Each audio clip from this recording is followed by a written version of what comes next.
Welcoming our Cowboys Insider Ed Werder into studio after a 34-17 loss that wasn't the real story here. It's really the offseason we're getting ready for. Jerry Jones promising dramatic change. There'll be drama. Will there be change on defense? And he'll be in the center of it all. I called out there this morning, even before the sun comes up today, Mark, after the season ends and the offseason begins. Jerry said that they would begin immediately making evaluations, assessments, and determining what they can do to improve going forward.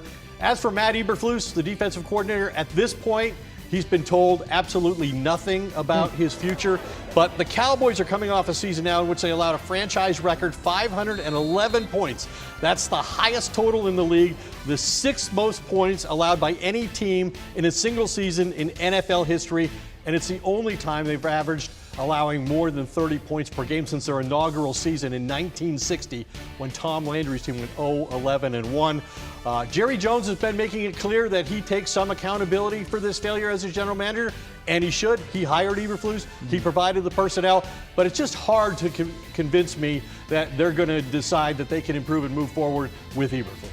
If they'd even been average this year, what could have happened? But a lot of this evaluation moving forward, you kind of scratch your head, like how do you make these decisions inside the Star? How do they decide who stays and who goes? Well, first of all, the schedule for this morning is players are taking physicals from 8 to 11. At 11 o'clock, Brian Schottenheimer will have his final team meeting, and then they'll break it down for the next 2 days. Schottenheimer conducting exit interviews with all of the players. Then Wednesday and Thursday, that process shifts to Schottenheimer and the front office talking to the coaching staff, evaluating the players through them, and making decisions about who comes and who goes from that point of view. And I wouldn't eliminate the possibility they make a special teams coaching change here as well with Nick Sorensen. They've been bad on two of the three phases of the team this year. No change at signal caller. Dak Prescott, one of his best seasons ever, kind of wasted in a losing season effort. What's his role in this moving forward? Yeah, however many elite seasons Dak Prescott has left at age 32, he now has one fewer, right? And it's harder for him to stay healthy going forward as he ages,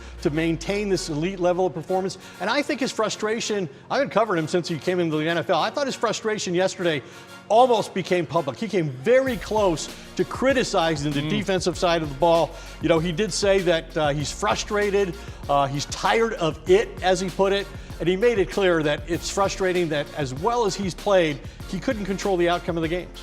Real quickly, Jadeveon Clowney, George Pickens, a couple of key free agents. Any chance the Cowboys hold on to them and some of the other guys? Yeah, and Javonte Williams, all three. I mean, Pickens led the Cowboys in receiving over CeeDee Lamb in his first season with the team. Javonte Williams, top 10 NFL rusher, team rushing leader his first season. And then Jadeveon Clowney led the team in sacks in his first season.